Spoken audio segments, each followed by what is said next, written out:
Guess My Sentence is a lovely game to play with the children, and it is a game that pretty much does what it says on the tin.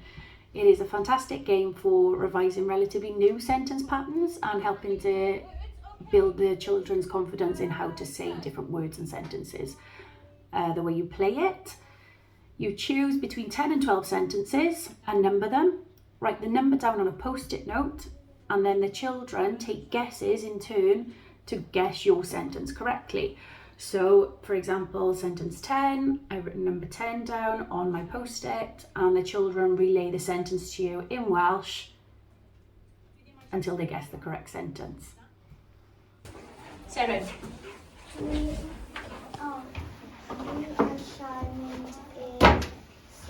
Na.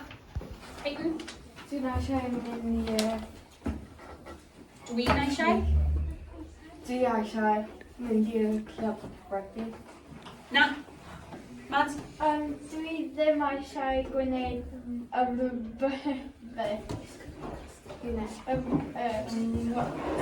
waith. Da iawn, na iawn. Okay, trwch chi nawr te. So. Dim problem.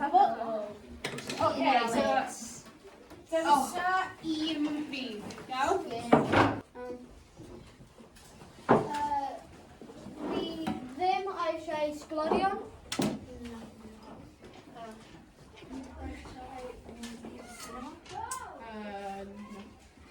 Na, yeah, neu na?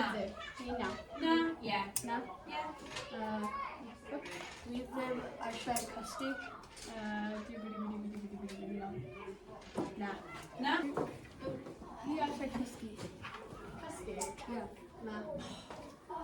Pa'r un? Dwi ddim eisiau mynd i nofio. Ah!